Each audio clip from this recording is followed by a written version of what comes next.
So here's the back of their house. I didn't share that in the other video, but I thought you might want to see the back of it. And behind us are all the mobile home parks that my dad owned.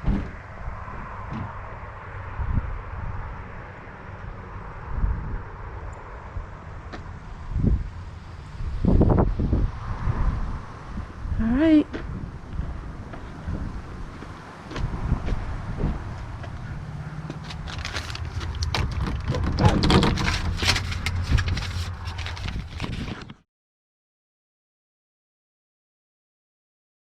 Working all day, decluttering the house, and trying to make a way that I can have this rocking chair that I really want. So we have an area here. It's going to be put beside this rocking chair. Now this rocking chair was my husband's grandma's, which I cherish that because I used to rock on that when I was pregnant. And then the rocking chair that we're going today to pick up, I remember my mom rocking me as a child on it, and nobody wanted it, and this is my last chance.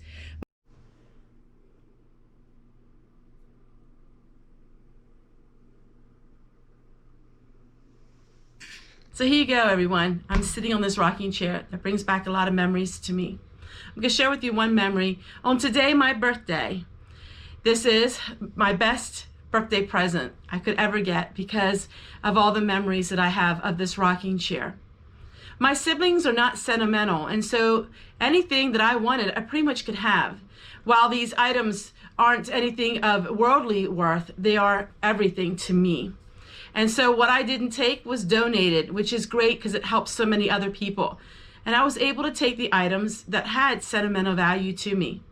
I'm going to share with you a story of this rocking chair. I was 5 years old. I was standing in the kitchen, looking out the door. We had a kitchen door. My daddy was at the table reading the newspaper, and my mom was in the garage because she was painting something. I think she was painting some chairs.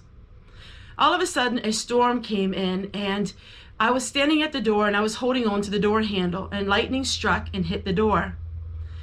That shock sent waves through my body and I fell over. My daddy came running to me and asked me if I'm all right. I came to, I was in shock, and we went out and told my mom. And my mother said, "Well, are you okay?" And I said, "Yes, I am." The shock of the lightning affected me a long time because I was deathly afraid of storms. And my mom would rock me. I was 5 years old, and she would sit me on her lap on this rocking chair, and she would rock me whenever a storm would come by. A lot of memories of my mom and this rocking chair, and I thought I would just share this one memory with you. So I hope you enjoyed going along with me on my journey to seeing my home one last time. This year has been very hard on me, losing both my parents within 7 weeks apart in the month of November. But I am really excited for a new year. It dawned on me yesterday while I was sitting and reminiscing about my birthday that my mom and my dad are not here. This is my first year without my parents. It took me back a little bit. It was almost like somebody would have hit me in the stomach because I had a hard time getting my breath, just thinking about it all. You were right. Memories come flooding into our life at the most unusual moments. And I started thinking, my mother was ill for many years, but my daddy was great up until the day he died. And I really miss my daddy, and I really miss his words. A typical phone call of my daddy would be like this. I would answer the phone and say, "Hello, my sweet daddy." And he would always reply, "Hello, my sweet Tessie." Wouldn't do to hear those words just one more time. "Hello, my sweet Tessie." He used to sing a song, "Oh, sweet little Miss Teresa." And I remember hearing that like it was yesterday. The melody rings in my head over and over again. And while Christmas and birthdays and weddings and all of these things that bring back all of these memories, they will always be in our hearts, always be in our life. And that's why in my videos I'm sharing with you the kitchen items my mother had, and I'm sharing with you stories my daddy always told. My daddy was the jokester in the family. And you know, it's no better time than to share it on my birthday, to just share a little glimpse of my life with all of you. Daddy always had an approach in life of being happy. He was carefree, he was silly, and he was childish.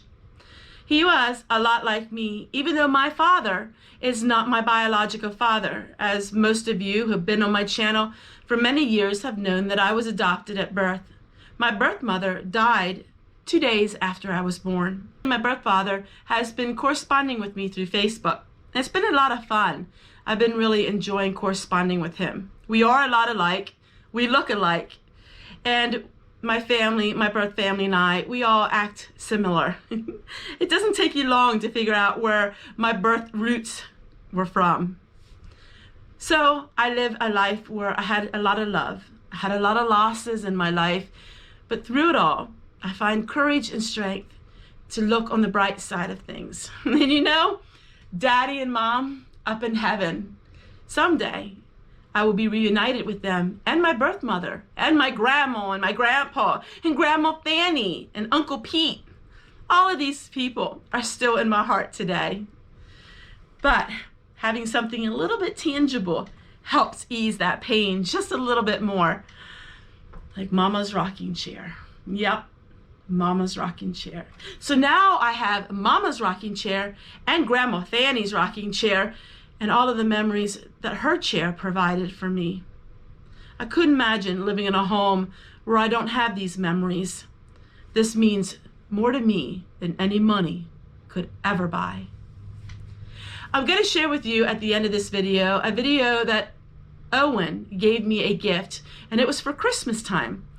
But because my birthday is so close to Christmas, I decided to save the gift and open it for my birthday. Video I made yesterday, and I'm going to share that with you. I also have one other gift I'm going to share with you by a really close friend of mine, Kim, the Wellness Homestead. I've given her quite a few shout outs, and she's doing very well with her channel. But Kim makes beautiful homemade gifts, and I thought I would just open this box and share it with you today.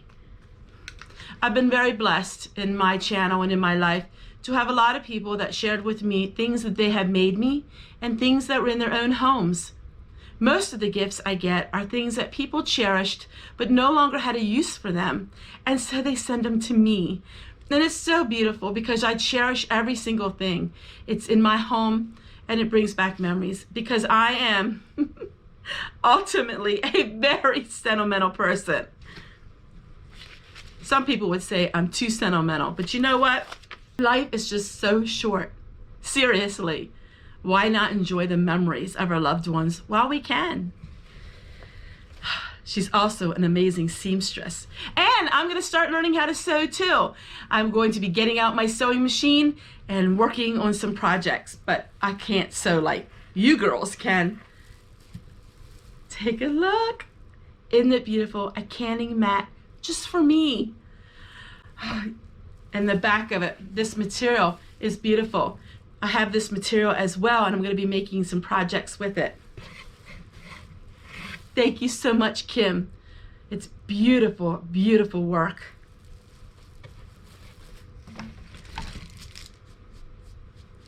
And her homemade soaps. Oh, I just love them.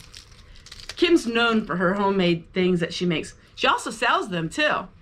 I'll give you a link to her channel in the box below. And this is really fascinating. This is a bowl cover for my mixing bowl. Take a look at that. Isn't that precious? So I'm going to really be using that for all kinds of things, not just my mixing bowl. The Amish Mennonite Cookbook. Well, she knows me really well, doesn't she? Thank you so much, Kim. And thank you so much, Owen. And thank you so much, everyone, for just coming along in my journey and sharing my birthday with me today. 51 years old. I'm praying for a very uneventful 51. My 50th birthday was full of a lot of sadness and happiness as well. And I'm hoping my year for 51 turns out to be the best year I've ever had. Take care, everyone. We'll see you guys tomorrow. And that's a promise. Everybody, and for this gift, you're going to find me in my canning garage because I know the person who sent this gift. I know what they were going to give me. At least I thought so anyhow. So this gift is for Christmas and it's going to be a little bit late. So we're going to pretend that this gift is for my birthday.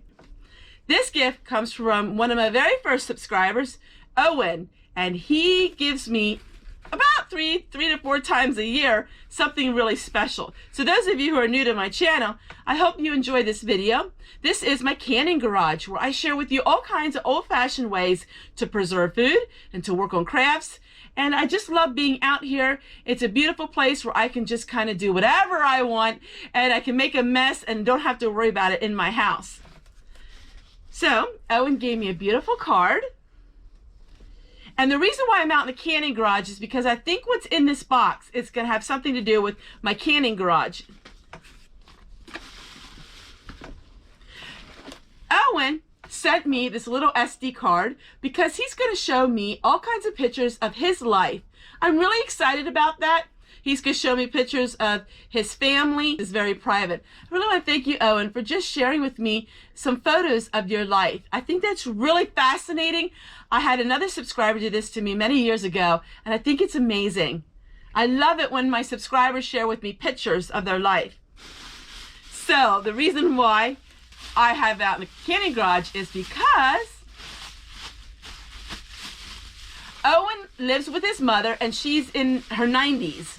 And they love this kind of jam and jelly. And I can reuse these jars. I reuse these jars for pressure canning, and I use them for making jelly. And so I thought that's what he was going to give me. So this is really exciting for me. So he collects them for me. And instead of throwing them away, he sends them to me. So let me get all these jars out first. And he always wraps everything so nice. I've never had anything broken. And golf wax. I have no idea where he found this. I know he likes to thrift shop too. But look, he got me some golf wax. This I use. If you have never seen my videos on what I use, this old-fashioned technique for canning jams and jellies, take a look above, right here. I do all kinds of canning with preserves using this golf wax, and this was the old way that they would preserve jams and jellies only. And you don't have to can it if you use this way. You can still buy this at your local Walmart, and most grocery stores still carry it today. Alrighty, so I got a couple of these jars, which I have probably about 12 of them, Owen. So this is great. So Owen, this will last me most of the summer. And I love these jars. They seal every time. I use the same lid. And I will reuse them twice for canning. And then after that, I will use them for other things. And then, of course, I save the bubble wrap because we use that to insulate our house. Did you ever see that video? Oh, you have to see that video where we use bubble wrap to insulate our house, our 1963 mobile home. That video is above here, too. Use what you got is what I always say. You know, that was the motto of the Depression era. They didn't go to the store to buy things. They had to use what they had.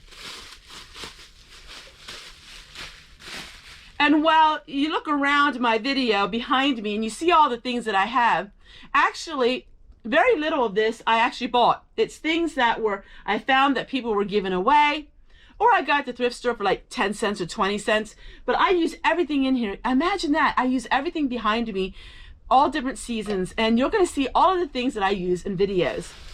This is adorable. I don't know what it is. Owen has given me little tart ones. I love it when people save things like this, because once the candle's used, a lot of people throw it away. But you can actually melt crayons. You can get pillar candles and remelt them and use the wick. You can even buy wax very cheap. You can make your own candles. So much of our life is throwaway. I'm really going to work on this year in my videos and sharing with you about not throwing things away and having zero waste. I'm really about trying to reduce my waste and sharing with all of you how you can reuse things over and over again. So whether it's things like this, jelly jars, or candles that have been used, all of these items you can reuse over and over again. You don't ever have to throw them away. We live in a wasteful environment. You know, with the virus and everything, I think people are waking up and realizing that there are things that we can do that we don't have to spend money for. Money has become increasingly tight for most Americans and most people around the world. Money is really tight. And so people are looking for ways to reuse items. They're looking for ways to stretch that dollar. And a lot of times it's the old-fashioned living that does it. Old-fashioned living really helps you stretch your dollar in ways that you can't even imagine until you begin to do it. So many times we have to think outside the box. And once we really start thinking outside the box, we come up with some really neat inventions and ideas. When we're able to buy whatever we need, our minds aren't thinking about ways that we can work around that and ways that we can create our environment without buying stuff. But once we start thinking outside the box, our life becomes so fulfilled because we find great joy and great honor and great satisfaction in saying, wow, look what I made. I took this jelly jar and I made jelly with it again. Then I put it on my shelf or give it as gifts. You know, so many times we live in a gift-driven world where to show love and affection, you have to give a gift. But you can make a gift. Making gifts are beautiful. In fact, I think making gifts are extremely precious because the person thought of you so much that they took their time to make something for you. And so whether you're making candles or jelly or you're reusing paper or you're reusing all of this packaging, these are things that you can do today, and it's going to make you two things. It's going to help you in two ways. One is it's going to give you a purpose. I bet you think that sounds funny, doesn't it? Giving you a purpose. Reusing things gives you a purpose. Well, sure it does, because you're thinking about things that you can do to entertain yourself, things that you can do to keep your mind going. You know, the older we get, the more important it is to keep our minds going, to keep thinking for ourselves. And so when you're thinking outside the box, you're really helping yourself mentality. Also, busy hands make a person happy. And that means no matter what. It means if you like to sew, you like to draw, you like to color, you know, adult coloring is great. Why is that so important in this day and age? Because when we have adult coloring and we do things with our hands, it helps our emotions and it helps us create an environment that really makes us happy. It does. Try it. It may sound silly in the beginning. You may think, oh my word, I'm 50 years old and I'm coloring. But after a while, you're going to realize that you're really going to enjoy it. And it's actually going to really boost your energy and boost your morale. And at the end of the day, you feel like you accomplished something. And that's really important. The older we get, the more we feel like we want to accomplish something in life. And it doesn't have to be a physical thing that is strenuous. It can be just little things in your life. So, my friends, thank you so much, Owen, for giving me this gift. I will cherish it, and you know I will use it, and you know you will see videos with it. And this Christmas present / birthday present for me.